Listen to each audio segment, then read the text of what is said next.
Gibson's Bakery has received all $36.59 million owed to it by Oberlin College. You'll remember the incident happened in November of 2016 when Gibson's owners chased and tackled a black student shoplifting a bottle of wine. The college then branded the bakery owners as racists, condemning the shop, ending a food partnership, and sparking protests.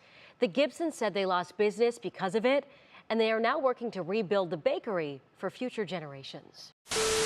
Last March 20th, I was blown away that a male was being allowed to compete with women in NCAA swimming. And when Leah Thomas won, I reposted a post that said, "Congratulations to Emma Wayant."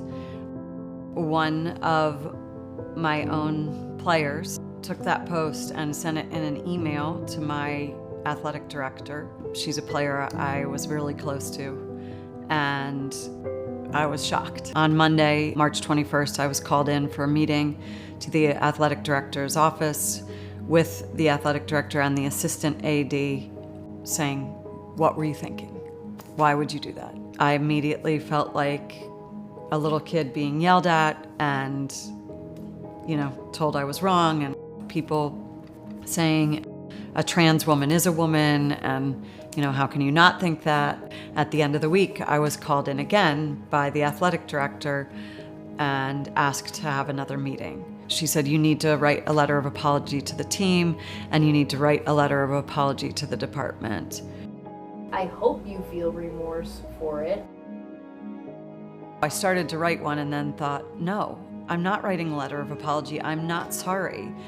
I will have a conversation with anyone who wants to have a conversation about this. I am passionate about this. I really believe that women should be competing against other biological females. She also told me that I was being called transgressive, transphobic, and unsafe.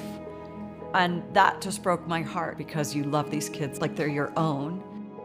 And when they hurt, you hurt too. I was told that there was going to be now a meeting with my entire team, with the athletic director, with the Title IX director for our department, with the DEI person for our department, and with the Title IX and Director of Diversity Inclusion for the entire college. Chairs were set up in a huge circle. I felt like I was burned at the stake. I felt like I was stoned and hanged all at the same time. It was what I would call the mob mentality, where a few people on the team spoke about how much they were upset with what I posted and how dare I post that. Everyone has their opinions, everyone has their beliefs, everyone has their views. That's that. But what the focus should be here isn't what the view is. It should be the impact that caused, and the impact that post had. That meeting turned into anybody being able to say anything they didn't like about my coaching style or my assistants coaching, anything. But I still feel like they're just kind of justifying their actions a little instead of a true apology. Because I think being a coach, especially at Oberlin, where there's such a high LGBTQ plus population, I just feel like I would like a little more accountability. I love these kids, and to have, many of them say all these things that to me were attacking who I was as a person, and was just, it made me sad. It's not good enough just to work for women's issues or white feminism. It has to, your feminism has to be inclusive for everybody and work for everybody. And unfortunately, you fall into a category of people that are kind of filled with hate in the world. It's acceptable to have your own opinions, but when they go against, Oberlin College's beliefs, it's a problem, right, for employment. We finished the season. I got called in for another meeting with the AD, and I was handed a letter. I was not emailed the letter. I was only given a hard copy.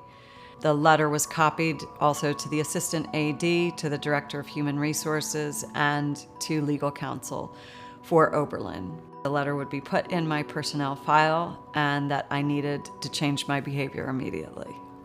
I sent them my response.